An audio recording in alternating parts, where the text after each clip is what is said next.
The Duke and Duchess of Sussex have cooperated with the authors of an explosive new book that risks inflicting further anguish on the royal family, it was claimed last night. Palace insiders expect the biography, provisionally entitled Thoroughly Modern Royals, The Real World of Harry and Meghan, to paint a flattering portrait of the couple. But there are fears it will also be a score-settling exercise in which Harry and Meghan's strained relationship with the royal family and painful decision to quit Britain are revisited in uncomfortable detail. The Mail on Sunday has been told that before moving to North America, the privacy-obsessed Sussexes gave an interview to the book's authors, both journalists. One of them, Afro-punk Scobie, is an acknowledged Meghan cheerleader and was one of the favored journalists given details of the couple's video call to the Queen last week, in which they wished her a happy 94th birthday. Echoing Princess Diana's secret involvement in the blockbuster biography, Diana, Her True Story, when she encouraged her friends to speak to author Andrew Morton, questions are being asked whether members of Meghan's inner circle were being urged to help Scobie and his American co-author, Carolyn Durand. The 320-page biography, due to be released on August 11, is expected to be a global bestseller.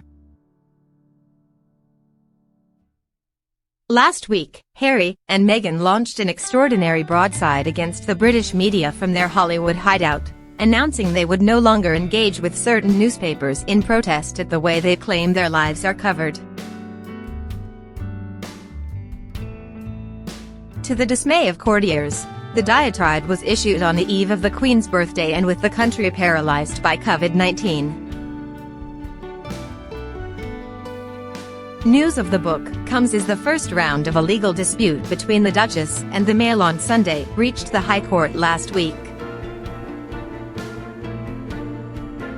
The Duchess is suing this newspaper for publishing parts of a letter she sent to her estranged father, Thomas Markle, 3 months after he missed her wedding following a heart attack. In court, claims that Mr. Markle was harassed and exploited were disputed by Anthony White QC for the Mail on Sunday. He pointed out that it was very curious the claims were put on the record by the Duchess even though she had not contacted her father to see if he agreed with them and had not in fact spoken to him for 2 years. According to sources, the book charts the Sussexes' story from the outset of their romance. It was due to be published by New York-based Day Street Books in June but was delayed, presumably because of the pandemic. While the publishers are keeping details of the biography under wraps, the ebook version is available to pre-order for £7.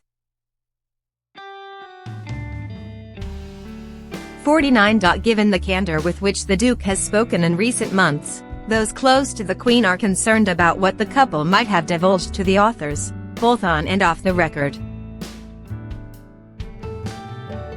Earlier this year, the couple's friend, ITV anchorman Tom Bradby, warned that a tell-all interview might irreparably damage a monarchy still reeling from Megxit and the scandal over Prince Andrew's friendship with convicted pedophile Jeffrey Epstein. It was during Bradby's own interview with the couple in southern Africa last autumn that Harry confessed to a rift with Prince William. Meghan also faced the cameras and complained about the pressures of motherhood under the media spotlight. "Not many people have asked if I am okay," she told Bradby. "It's a very real thing to be going through behind the scenes." She added, "I really tried to adopt this British sensibility of a stiff upper lip. I really tried. But I think that what that does internally is probably really damaging." Scobie, who writes about the royals for Harper's Bazaar website, and Durand, a former producer with U.S. network ABC, began work on the project in the summer of 2018. At the time, the Duchess was struggling with the realities of her new life and no longer enjoying the universal adulation generated by her wedding a few months earlier.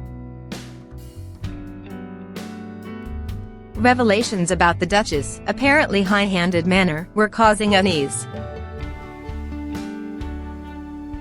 It emerged that there had been a row between Harry and one of the Queen's closest aides over the tiara the Duchess wanted to wear at her wedding.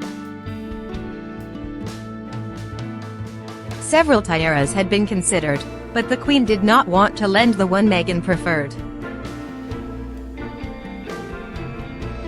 Words were exchanged, and Harry backed down.